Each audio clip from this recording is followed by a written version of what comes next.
within the party ranks, with some stakeholders arguing that the fee is exorbitant and unfairly restricts the race to only the wealthy. This 4 million cedis, we understand, is in addition to the 500,000 cedis filing fee plus the initial 100,000 nomination fees, which means that every presidential candidate or aspirant who has complied with this has paid a total of 4.6 million Ghana cedis ahead of the vetting process. We can hear from Mr. Adai Nemo, who pulled out of the race, citing unfair practices on the part of the leadership of the party. He spoke to my colleague Elton Brobe. There's a 4 million development fee yet to be announced. Well, that one, ask the General Secretary. But it's not made official yet. Why he failed to announce it? Meanwhile, when you go to buy the form, it is included in the form for you to know that there is a 4 million to be paid. Is this what was discussed prior to the announcement of the fee? Yes, that some people had issues with. We were told that these were all part. It was a full package of almost 5 million Ghana cedis. I am not a member of the National Council, so I never attended any National Council meeting that this decision had been made. All right. Okay. But if that decision was made by National Council, they should tell us when was that National Council decision made, where's the evidence of it. The only thing is that during the nomination period, if you went to purchase your nomination form, it will be included an amount of 4 million set as development fee. And this will be paid by all the aspirants? Sure. They are aware of this? Yes, they are. They are, and they are quiet. They are. You never know who has paid because it won't come out to you. It won't come into. So this 4 million cedis you are talking about is a condition for qualification. Why not? Because it is the same National Council, okay? The same National Council that determined the nomination forms, that determined the filing fee, and if it says it has also determined another fee, termed development fee, to be paid by each aspirant, you've got to pay. If you don't pay, it can be used, or it will be used as a basis for your disqualification. But when they filed their nomination forms and the check they presented, they didn't present 4.6 million. They presented 500,000. Did you see it? Did they show it? Did you see? Did they show it? I didn't see anybody telling the committee, the elections committee, that they have filed their nomination. This is how much their bankers draft. This is the total amount of their bankers draft. They didn't say it. So unless you are curious to ask, I know that it was one of the conditions. Yes, that needed to be met. Yes. 4 million Ghana cedis. 4 million Ghana cedis. Addition to the 600,000 and the 100,000 Ghana cedis. Yes, addition to the 500,000 and the 100,000. That is why I put it in my statement that 4.6 million is being demanded from each aspirant. And you can find out. We'll have to verify whether the aspirants paid additional 4 million Ghana cedis whilst filing their nominations. Well, there are issues with it. If they don't pay, then what happens? Then, why not? Because it's a decision of the National Council. Will the National Council waive that? If the National Council waives that, it also has legal consequences. Well, presidential aspirant Kwabena Ejapon told our sister station, Insure FM in Kumasi, that the National Executive Committee of the party has no business whatsoever fixing development fees. He is demanding some answers. Party no, because party no she shemra. Say o kofa forma, over 200,000. Of course. Say o fill form now de kwa obe 500,000. Of course. Kambo my 600,000. 600,000. Enye sika ketwa. Even national election. Yeah, to electoral commission 100,000. Sure. There's something about development fee. Na income booklet. No, the moon say. The National Council is going to decide on the development fee. The National Council has no role in fixing the fees. Okay. According to our constitution, National Executive Mikobi. Okay. Any fixing fees no. Until we fetch the kofa fee from meslape on aspirant. That says you are filing the next is what you. There be mean to BBS. I mean to them National Executive ne kind. And a mature warm. Okay. To me try on. So what he's basically saying is that the national executive meeting that was, that decided on what they have to do, there was no mention of a certain development fee.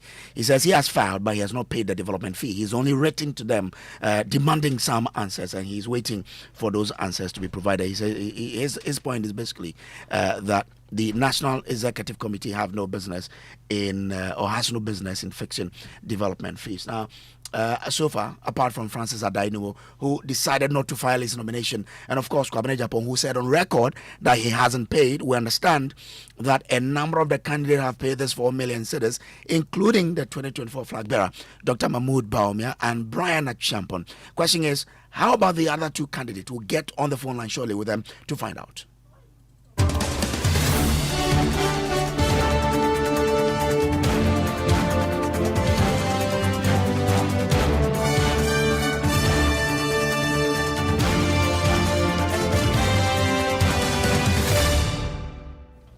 Well, let's do more on this by bringing in Kwesi Kwarteng, who's spokesperson for Kennedy Japan. Kwesi, I'm grateful to you for joining. Now, your campus paid this 4 million cedis once you filed, right? Yes, we have accordingly made the payment for Mr. Kennedy Japan. He believes in supporting the party in diverse ways, including providing financial support for the party to help it to run its affairs. But of course, it is also important for us to also highlight that he believes more in providing a sustainable way of funding the party. And so, of course, we are also a bit concerned that the fact that we pay the 4 million Ghana cedis does not necessarily mean that we are overly happy about the payment. It does also suggest that we are angry or we are not necessarily happy about it. But the concern, and of course the point has to be made, that as a party going forward, we need to be able to build a sustainable funding regime so that whether we are in power or we are not in power, when it comes to the running of the activities of the party vis-a-vis running of elections, for instance, elections ahead of us, we do not necessarily have to burden candidates to be able to raise funds for such exercise. The candidates in question may not have reservations to it, but I mean, it becomes also a barrier for other people or party faithful who may have interest in contesting for similar positions, but for the barrier of the financial cost of, for instance, the 4 million Ghana cedis that we are talking about is going to restrict them. So that is the reservation that we hold. And Kennedy promises that when he's also giving the nod as the flag bearer, of course, as the leader of the party, he's going to make sure that we fix some of these lapses within the party hierarchy and the party structure. All right, I'm grateful to you. Do stay on. I'll come back to you, but let me find out from the Educhum camp if they have also paid this particular development fee. Yeah, Opoko Mensah speaks for the Dr. Ose Educhum camp. Grateful to you, Opoko Mensah. Have you also paid this 4 million as part of your filing fees? Okay, so let me say good evening to yourself and to my brother, and to the general public. So in our camp, we've followed all the protocols that the party spelled out through the communique they issued on 29 July, indicated what is required of every candidate who intends contesting for the flag bearer of the NPP. So in our side, we've complied with all the directives, including the financial commitment to the party, and we do not have any outstanding issues with the party as we speak. So I can assume that you've paid us 4 million cedis. So as I indicated, we subjected ourselves to the protocols established by the party. We do not have any other obligation to honor with the party. We did so on the day that we went to the party and to file. And basically the party do acknowledge that we don't have any outstanding issue, be it financial commitment or whatsoever. we fulfilled our I part. understand your point, but I want to get an understanding from your side. Do I get an understanding? As you say, you don't have any financial outstandings that you need to fulfill to the party. Does it include that you've paid this 4 million cedis? Exactly the point. That's the point that I'm making, that we do not have any other commitment with regards to the established protocols for this flag bearership rate. We've committed to all the process, and it includes the very amount that we are discussing now. But do you also feel, as other people have expressed, that it serves as a restrictive factor in limiting the flag bearer race to only the wealthy? Any way that you look at it, I would have even wished that there wasn't any filing fee. Whoever is deemed to fit the contest will have the opportunity to do so without any commitment or whatsoever. But this is the decision of the party. The party met, they made a decision, and the general party members are obliged to conform to what the decision is. And I think the party in the future will have to look at other modalities in ensuring that we have a sustainable commitment with regards to finances. And again, deepen the conversation on dues payment and how sustainable it will be, and being transparent in its dealings with what they use their resources for. I think by so doing, this aspect of committing huge sums of money for party activities probably can be minimized. But as it stands, once the party's decision, we do abide by it, and we want to urge others that if you have any difficulty with that, I think the party's doors are open where the party can be engaged.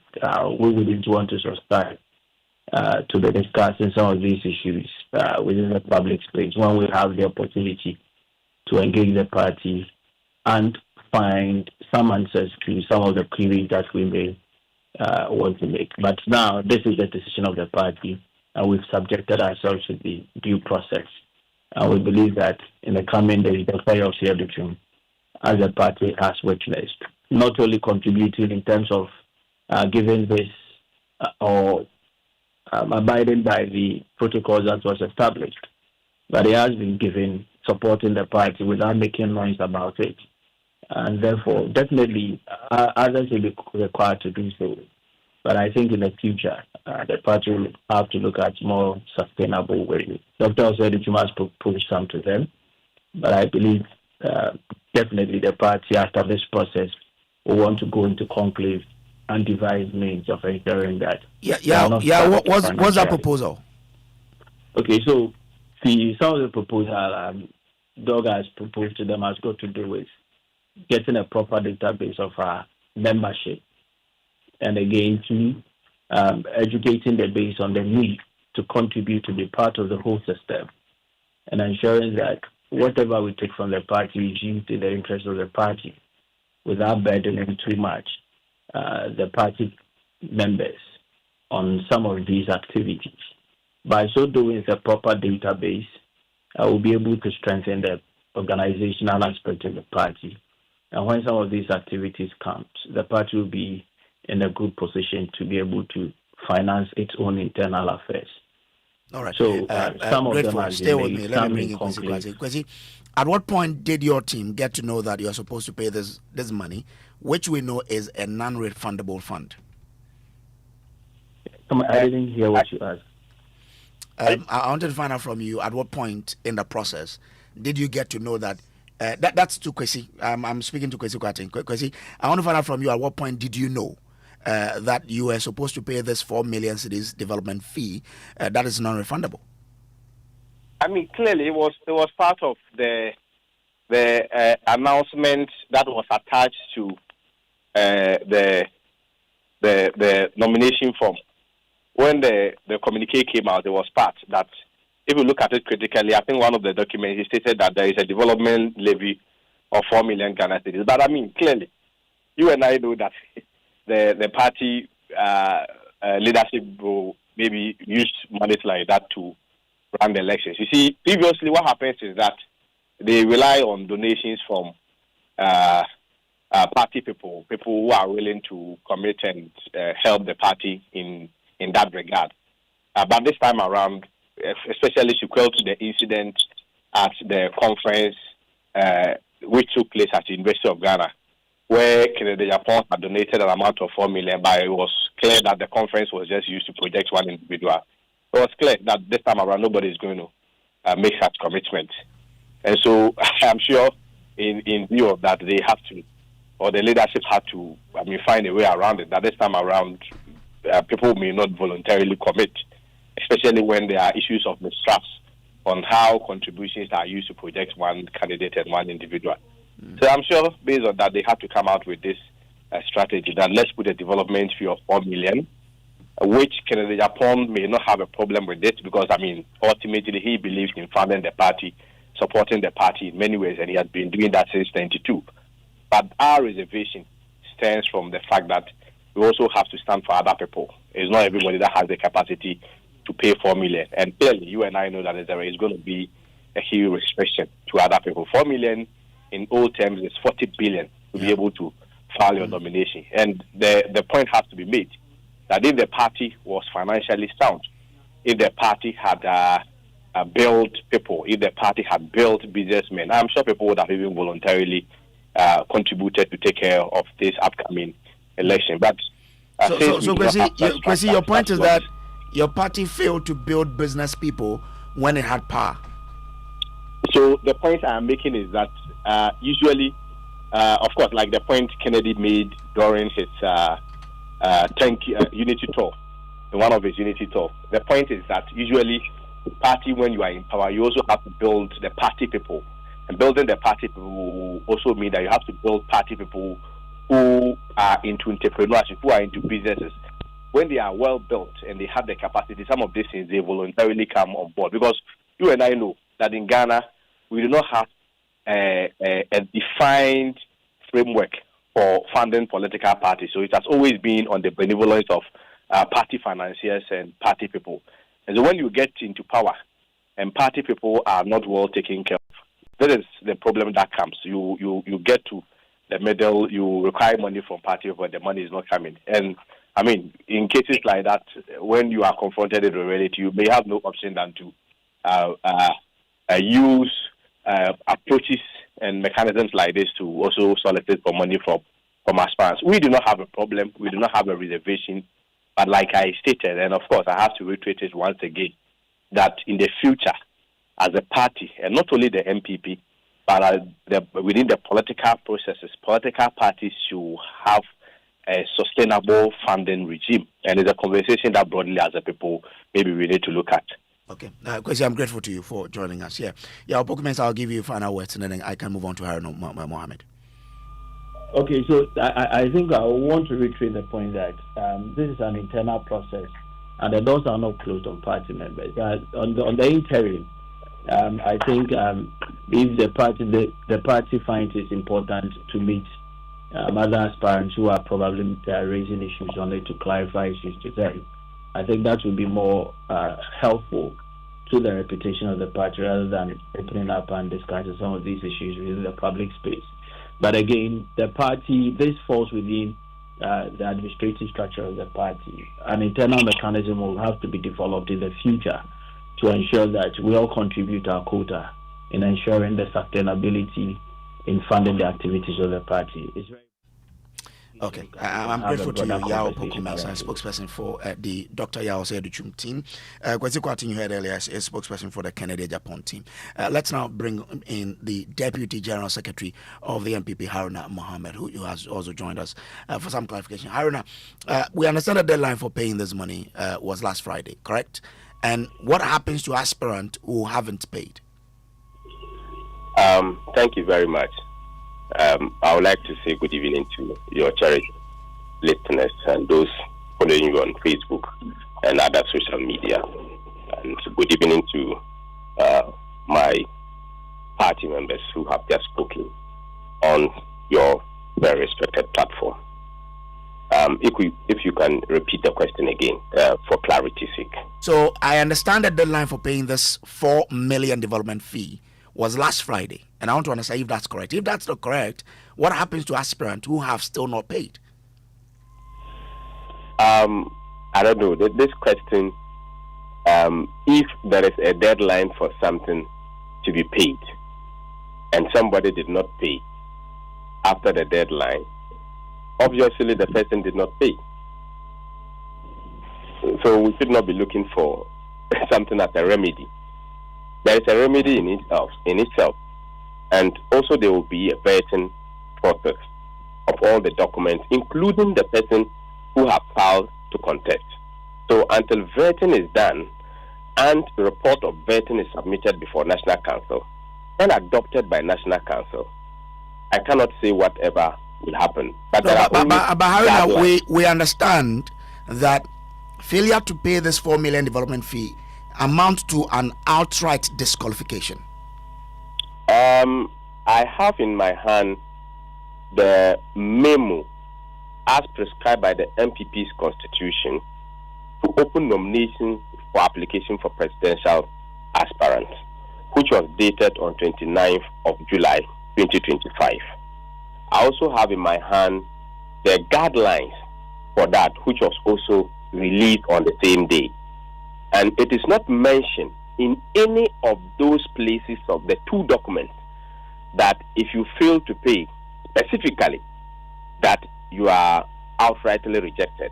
So I don't know where you are getting it from. I have these two documents which is not stated, but it is a condition in item number 6 for the opening of nomination that an aspiring presidential candidate shall be required to pay a development fee as determined by the National Council.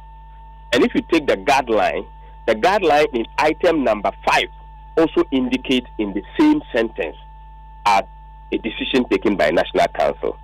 There is nowhere in the two releases relative to the presidential primaries where there is an outright disqualification. However, there is a time period of vetting, and vetting will determine whether somebody is disqualified or is not disqualified. Aaron, I'm grateful to you for the clarification you've provided. Let me now bring in Paul Mensah. He's programs manager for CDD Ghana. I'm grateful to you, sir, for joining. Now, you've always talked about the expensive nature of these political activities, and now the MPP says, yes, people have to pay this 4 million cedis, but it doesn't mean that if you don't pay, you are disqualified. But what's your reaction to hearing the fact that the MPP imposed a 4 million development levy on aspirants? Let me say good evening to our listeners. Yes, I mean, it's just add to already concerns we've been raising since 2012, that Ghana's politics is becoming monetized. And if we are not careful, it will get to a point, it's only a few people who can contest. And that will also compromise quality, especially the categories of people who have the quality but don't have the money. That will also add to the issue of corruption. I said somewhere and people did not get me right. Nobody will go and sell his father's cocoa farm, come and contest elections. Wherever the money was taken from for the contest, the person will try all means to recoup by any means. So these are fears, and this is what is going on. So, I mean, it doesn't change anything. It keeps worsening the situation from 50,000 to 100,000. Now it goes to 600,000 with an additional 4 million Ghana cedi on top. Where do we get these monies from? I've seen Yoko chasing people for buying cars, for possessing some luxury activities. Are they going to also chase these people where they got the 4 million from? Do you propose that Yoko should go after them? If Yoko goes for somebody who buys a car for $100,000, it's a case. Who buys a car for $20,000, it's a case. If somebody scoops 4 million Ghana cedi for a contest, is it different from the person who bought a car? What if this person has the sources to prove that I'm able to inviting you does not mean you are corrupt. Yoko is inviting you to access so many things, including your tax obligations for hosting that 4 million. So the fact that Yoko invites me or you does not necessarily say that we are corrupt or mismanaged. But you have to know the clear source of the money, your commitment of obligation of taxes you've made, and other things. Yeah, it's after of that we will establish something. Okay. But what's your proposal as to how we can de-escalate how we are making money take the forefront of politics in Ghana as you're raising? In Ghana politics, we've made supporters, apparatus of the party pampered to the extent that we only want your vote. We've not created ownership of political parties for our supporters. If political parties were for the supporters, for the party, because what is political parties? Coming together for a group of people like mind to try to fight for power and to exhibit their talent to rule the country. So if you have these like-minded people, why should we be political parties headquarters are supposed to other dish out who did for their supporters and their supporters not supporting anything? I've heard people saying that if we had built our support base, they could have been in a position to contribute to us. So the direction is going to in group. If you are not with the political party, you don't get contracts. You are not with the political party, you don't get scholarship. If you are not with the political party, you don't get appointment. Because if you don't give it to our people, when we come to power, we won't get funding. So some of us, Paul, you and I, who don't belong joining us here. He is CDD Ghana. This has been Top Story brought to you by Telecel, Connecting Energies, and Assured Pension Trust into the future with you. Up next is Newsnight.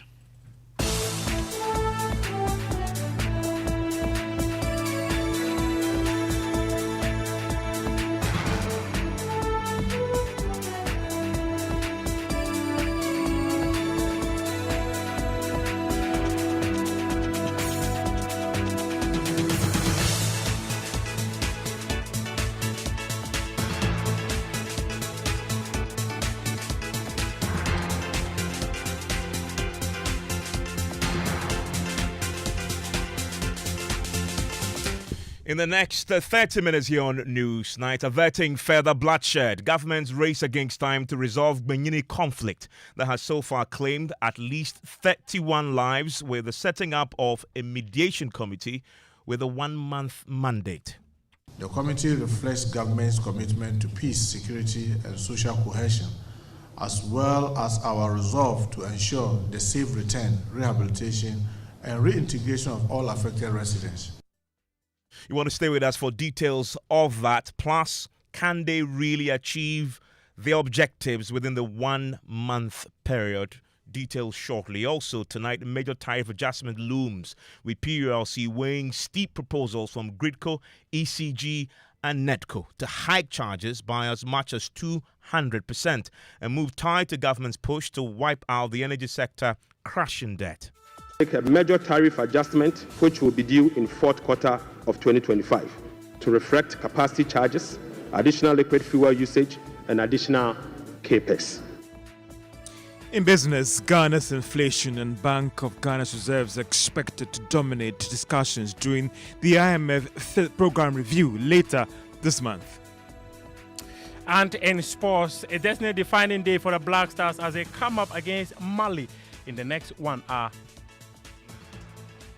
You want to stay with us here on Newsnight. Plus, we tell you why there is a push tonight for a 5-year jail term for invigilators who supervise cheating at various exams across the country.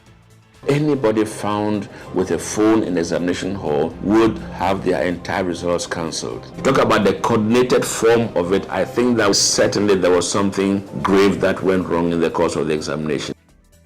You want to join us with your views and comments all here on News 9055111997 is the WhatsApp line to reach us on. And we start tonight with that raging conflict in Benyini that has so far claimed more than 31 lives, with just 31 people, as we now know, have been confirmed dead.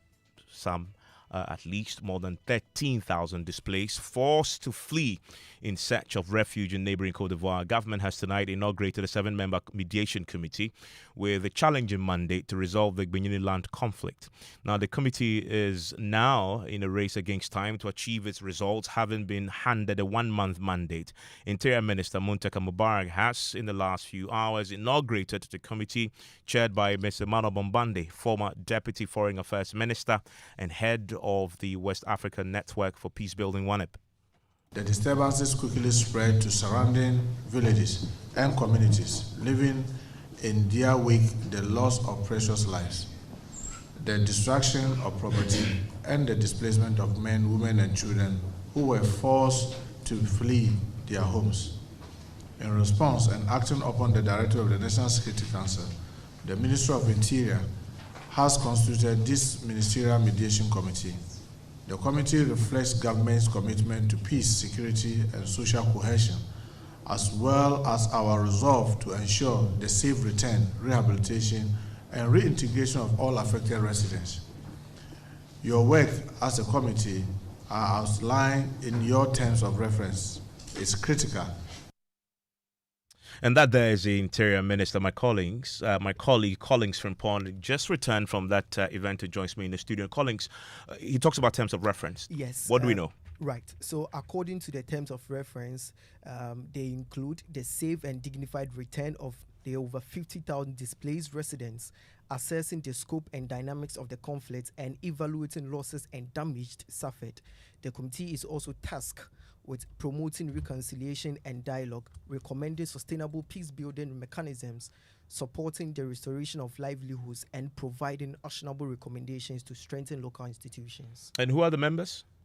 So the 7-member committee will be chaired by Mr. Emmanuel Bombande, as you said earlier on, and the secretary is Professor Ramatu Al-Hassan. The secretary is Dr. George Amo. And also we have other 5 members in there: Alhaji Collins Dauda, NP, and chair of the Committee on Lands and Natural Resources in Parliament. We have Reverend Father Lazarus Enyiri, who is the chairman of the Savannah Regional Peace Council. And also we have Dr. Festus Obin, who is also the West African Network, who is with the West African Network for Peace Building. And we have Sylvia Nobesino Esquire, Acting Director of Women, Youth, Peace and Security Institute with the Kofi Annan International Peacekeeping Training Center. And the last one among the members is Professor Ramatu Al-Hassan. I mean, if you look at their mandate, it sounds like a tall order. Did the minister indicate how much support the committee will get to execute this mandate? In terms of monetary terms, he didn't talk about that, but he assured the committee of full logistical and secretariat support and urged them to partner with civil society organizations and faith-based institutions in carrying out its mandates. The government of His Excellency John Dramani Mahama expects that you will conduct your duties with impartiality, transparency, and inclusiveness, engaging with all stakeholders, traditional authorities, opinion leaders, civil society, and security agencies, so that peace and trust can be rebuilt in Germany and its surrounding communities. Ladies and gentlemen of the press, the ministry will provide the necessary secretariat and logistical support to enable you to discharge your responsibilities effectively.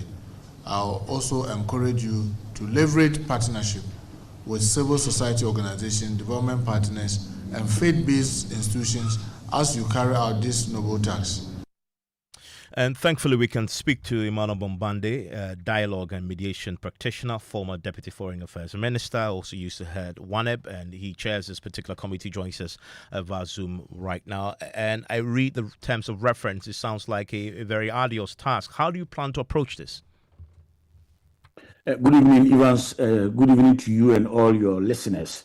So our first task immediately after were inaugurated is to begin thinking around how we design a process that would lead to inclusive dialogue as the minister provided. Now, keep in mind that for government and for the president himself, the preferential option is to pursue dialogue and mediation as a way of bringing back the type of trust that would be required for those who are displaced and for those who cross our borders in two different directions to be able to find their environment that they left secure and safe for them to want to come back and indeed to come back. And as the minister pointed out, Evans, some returns have happened, but not to the satisfaction of government. And so we want to immediately accelerate. How are we pursuing that trust building to secure the environment for people to come back to their communities? And so the stakeholder engagement would then be expansive to be as inclusive as possible, both even the victims who felt that they needed to leave their communities and anybody who remained. And so we want to take this as urgently but as diligently as possible. But let me add that the humanitarian dimension obviously is much more urgent, but we are pursuing both. That the rebuilding of trust also creates the environment for the safety that guarantees all the communities to want to sit together and dialogue. And the design that we have started immediately after we were inaugurated is to be as inclusive as possible, including the communities themselves, to be part of the roadmap, so to speak, that would lead us to the dialogue. And we also now have a cross-border dimension to this, considering that many of those who fled into Ivory Coast. What support are you getting there with the Ivorians who are helping host and give refuge to our compatriots? So the good news is that our security agencies have been able to bilaterally engage their counterparts on the other side and to even allow our security agencies to reach out to those who cross the border in Cote d'Ivoire and to assure them of all the guarantees that the security is putting in place for their safe but dignified return back to their communities. In other words, the security agencies want to ensure that they don't come back to their communities and meet a situation that is undesirable for them to want to leave or go back to the situation of refugee. And we have also noted that to the north, there have also been people who went into Burkina Faso, and we are going to work on both sides. But so far, with the support and the cooperation of the overlord, the Yagbonwora, and all the chiefs and elders of the different communities, and the bridge building that started after the Honorable Minister, Mr. Muntaka, led the president's team to engage with all these very high-level traditional stakeholders. All we can do is to build on that and create the environment for dialogue that is progressive and that is inclusive for all to be willing to talk. And the outcomes would emerge from the communities themselves, and the support then would be to enable them to implement those collective outcomes as a way of sustaining the peace and making it long-lasting. And I look at your terms of reference, safe and dignified return of those who fled. Last time the minister gave an update, he put the number, I believe, at 13,000. It could be way more than that. Then you also have to assess the scope and dynamics of the conflict, evaluating losses and damage, and then you're also promoting reconciliation dialogue. Is 1 month enough?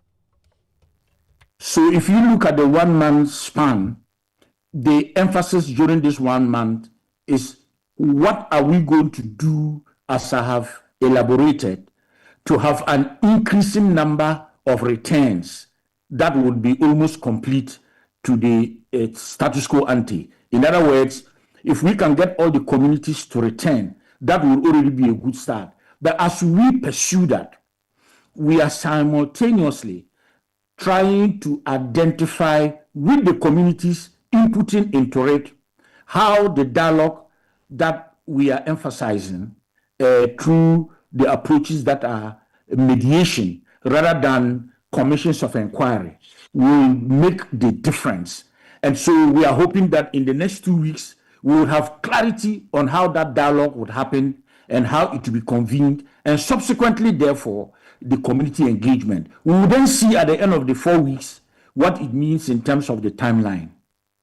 Thank you very much there. Emmanuel Bombande is dialogue and mediation practitioner, former Deputy Foreign Affairs Minister, and used to also head the ONEP, West African Network for Peace Building. Also tonight, a major tariff adjustment is looming as the Public Utilities Regulatory Commission weighs up steep proposals from Ghana's power utilities. The Electricity Company of Ghana is demanding 225% increase in its distribution charge, while NETCO is pushing for a 174% hike. Gridco is also asking for at least a 70% jump in transmission charges. The companies say the city's sharp depreciation has wiped out revenues and left them unable to maintain networks or fund upgrades. Now, government insists the increases are part of a broader plan to tackle the energy sector's $3.1 billion debt, but the final call lies with PULC, and consumers fear higher bills may soon follow. In March 2025, Finance Minister Kayslata Forcing, in the 2025 budget statement, told Parliament the tariffs must go up to reflect the additional charges and ballooning debt. To address the energy sector challenges, including reducing the quantum of large energy sector shortfalls, the following energy sector recovery program interventions will be implemented this year. First, Mr. Speaker, ECG and NETCO will implement a number of measures, including metering and implementation of private sector participation. Mr. Speaker, we'll also implement the liquid fuel to gas swap through an increase in N-gas supply from 60 mmSC per day to 100 mmSC to take advantage of cheaper gas prices and others. Mr. Speaker, we will complete the IPP capacity renegotiation to generate some savings through negotiated lower fixed capacity charges and variable O&M charges. Mr. Speaker, as agreed with the IMF by the previous administration, we will implement the following ESRP measures to achieve the structural benchmark of the IMF program. Mr. Speaker, PULC will continue to implement the quarterly tariff adjustment to reflect changes in inflation, exchange rate, and generation mix. The Speaker, PULC will also undertake a major tariff adjustment which will be due in fourth quarter of 2025 to reflect capacity charges, additional liquid fuel usage, and additional capex. Well, it's an adjustment. An adjustment means it could go down, it could stay the same, or it could go up.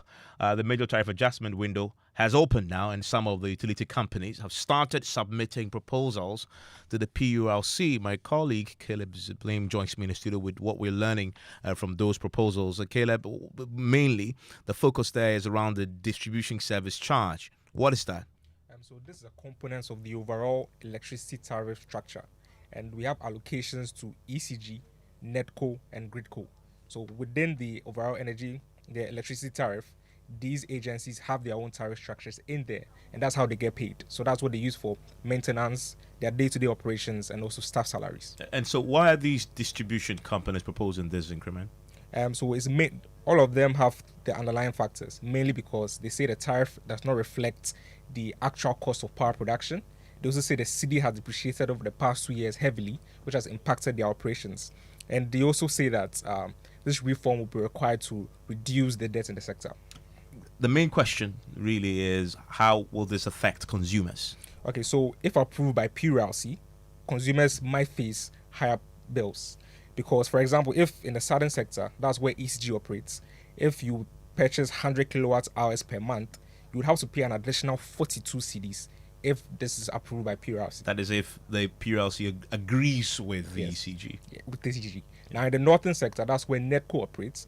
If PULC agrees, you have to pay an additional 98 cedis for 100 kilowatt hours per month.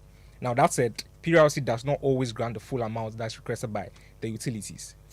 In 2022, ECG proposed 39 pesos per kilowatt hour, but PULC only approved 17 pesos. So this time around, we're also waiting to see what the regulator will say.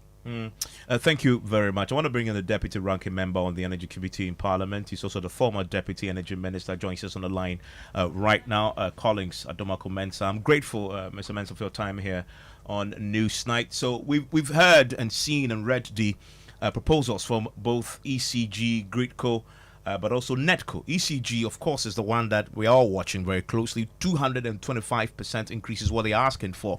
Is there any justification for that number? Absolutely not. Good evening to yourself. Good evening to your listeners. First of all, I have not read the proposals. I'm sure it was sent directly to PRC, and the media has picked it up. I have not read the entire document, and I'm happy it's just proposals. History will tell me that normally the energy companies will bring in proposals, but the final figure that is approved by PRC mostly are a reduction. I just cannot see how PRC at this particular point in time will accept an increment of 225% on electricity. I just cannot understand how that is possible. But be that it may, let's wait and see what the PRC will say. Don't forget that the minister, in presenting the budget, gave us an indication of what the fourth quarter adjustment is going to be. And he termed it as a major adjustment in the fourth quarter. Don't forget that between the first and second and third quarters, electricity has gone up by close to about 17.25%. Interestingly, during the second and third quarter adjustments, PURC indicated to us for the first time that the cost of fuel has been added into the tariff calculations, which used not to be the case. When the one Ghana cedi was being proposed in Parliament, we were told that it's going to assist in purchasing fuel and to pay some debts. But the minister did indicate to us that even the 1 cedi will not be enough to take care of the fuel costs. And so when we saw that cost of fuel has finally been included in the tariff adjustments for electricity, we were not too surprised. However, we asked questions. We asked questions because there are three major components that normally lead to an adjustment: interest rates, inflation rates, the exchange rates, normally price of natural gas. We have experienced some relative stability in the exchange rate situation, and the cedi had become stronger. So we were hoping, even during the third quarter adjustment, that there was going to be a reduction. Unfortunately, we saw an increase. We met, leadership of the Energy Committee met the PRC, management of PRC, because we anticipated a reduction because of the positive nature of our exchange rate situation. They explained to us that there were some arrears that had to be taken care of, which have not been done. And so we should bear with them. Our hope was that in the fourth quarter, we were rather going to see a reduction. And we've just been blown away with this magnificent figure of 225%. I just hope and I pray that it remains as a proposal. I mean, considering everything that has happened, do you anticipate it's an adjustment? So either it stays the same, it goes up, or it goes down. Where do you stand on this? Should we simply expect an increase? As I said, I will be surprised because the last meeting we held with the management of PRC, the indication they gave us was that the gains we've made on our exchange rate could not reflect because there was some arrears. And they had indicated to us that all the arrears have been taken care of. So you're expecting a reduction? So I'm rather expecting some reduction, even if there's going to be an increase, not 225%. Yeah, if it's going to be an increase, what do you think will be fair, knowing what you know and what you've been told? I cannot put a figure to it, unfortunately. But obviously, 225% cannot be a correct adjustment to make at this particular point in time. Collins Adomako Mensah, thank you very much. He's a ranking on the Mines Energy Committee in Parliament, also the former Deputy Energy Minister. Grateful that you join us with your thoughts on this. I want to hear from you on this particular subject. This will obviously affect your pocket, but it's been debated now. It's time for you to make your voices heard. And George will join me pretty shortly and on with the latest from the world of business as we build up to that very crucial World Cup qualifier the Black Stars will be taking on shortly. But before that, though, there's a push tonight for invigilators who assist candidates cheat to be slapped with a 5-year jail term. And it's coming from renowned educationist Professor Stephen Adai, who has warned that the politicization of BEC results as proof of government success in education is eroding integrity in the system.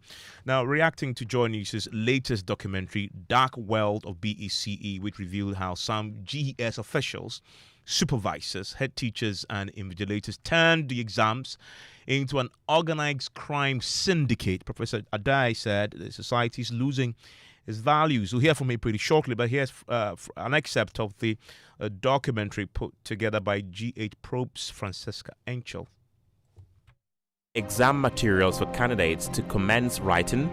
Invigilators were invited by the supervisor to a meeting with the headmistress of the host school, Derby Avenue RC. She announced a daily 60 cedis gift for each invigilator for the duration of the examination. We said we have examine for you 60 cedis a day. It is 50 Ghana a day.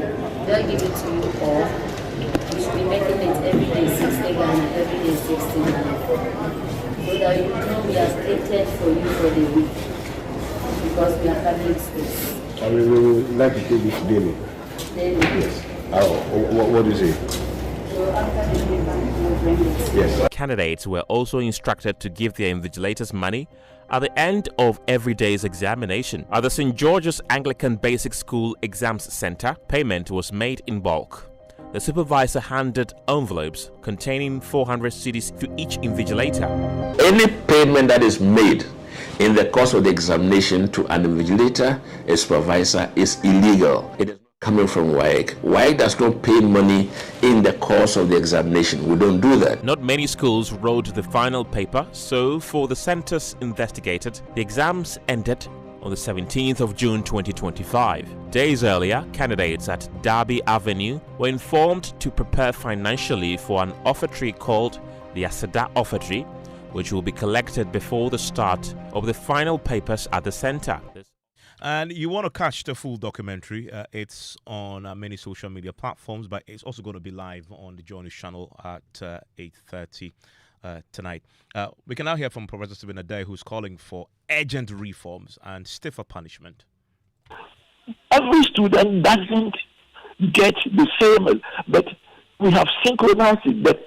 The difficulty of the questions are the same in the sense that, but very, because you can generate it. Once you set one major one, you can replicate it so that in a package of hours they do it on the computer straight away anyway. But even if you want to go to Shiromwasi where nobody will have an access to computer, you have the 100 questions in the pack for chemistry.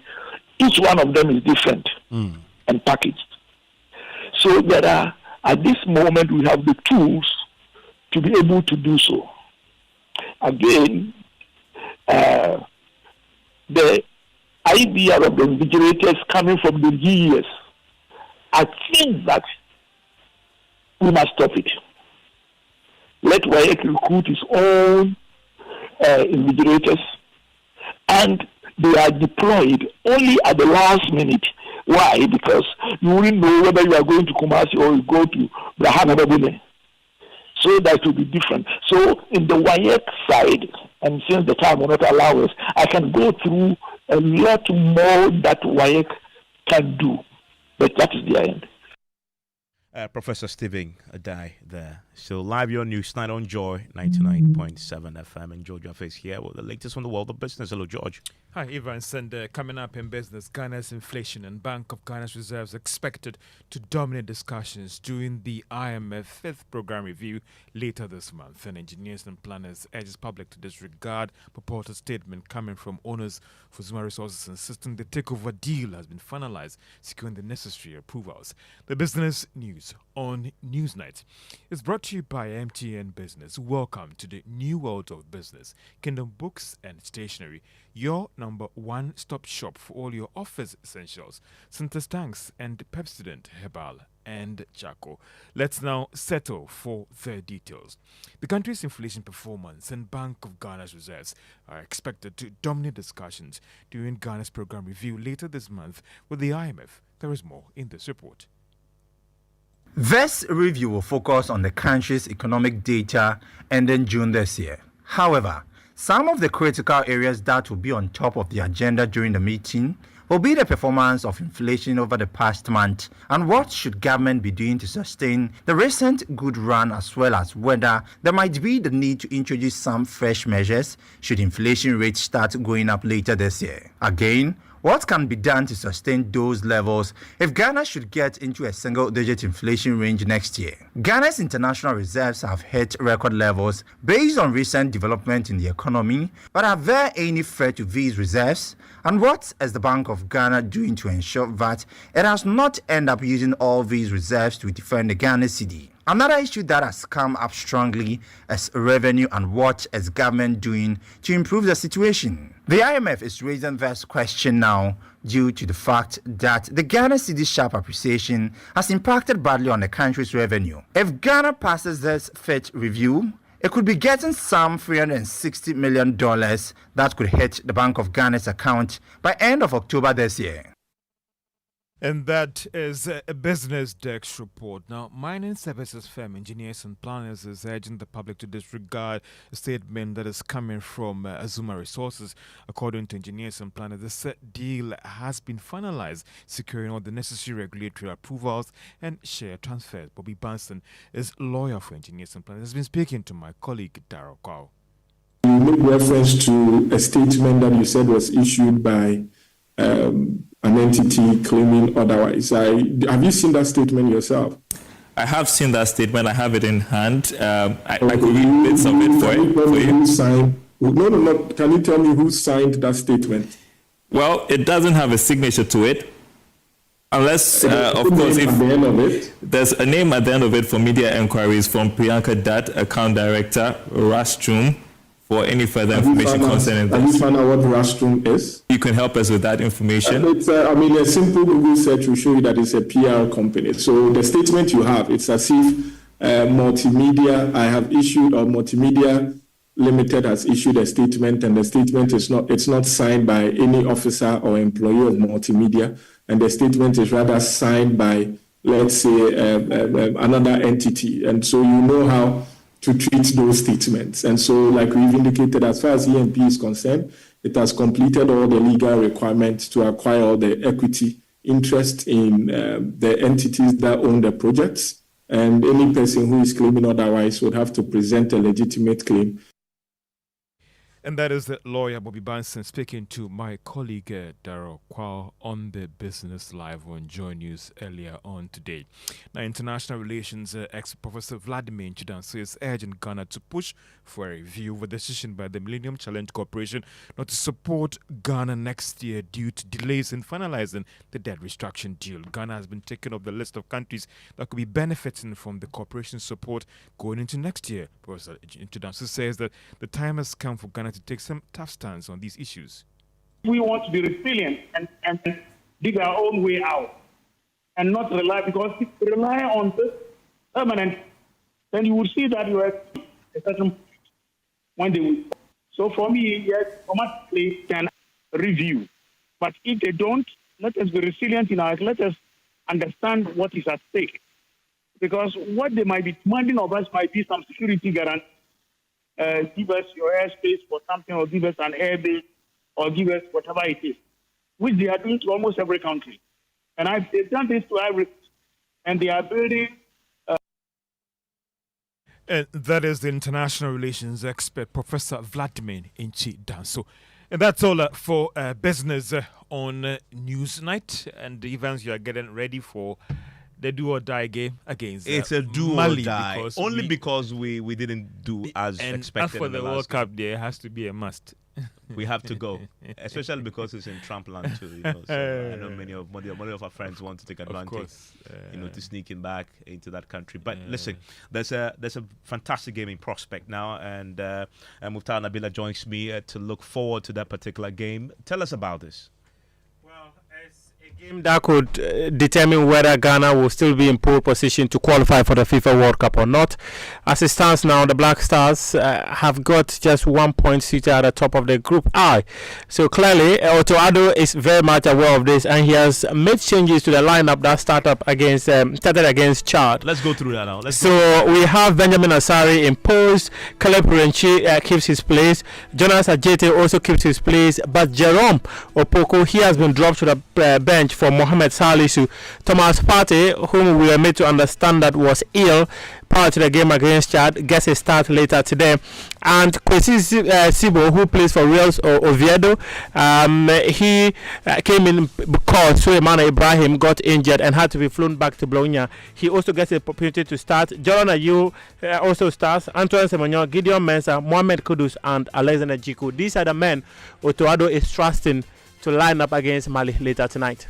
And it's all here live on Joy 19.7 FM, correct? Exactly. We'll have commentary here, and my colleague Victor Achutamaklo is currently in the stadium with Mubarak Haruna and Michael Frimpong to bring us live commentary from the grounds. You want to stay with Mtao and the team, because right after this batch of commercials, we're going to bring you a full live commentary of that particular game, and everybody's praying that we win this one, and then it's easier with the next game, right? yeah. If we win, it will be very easy, because if we win this, we'll be going away to play Central African Republic and come back home to play Comoros. So Ghana will have an advantage of qualifying if they secure a win tonight. Okay, can stay.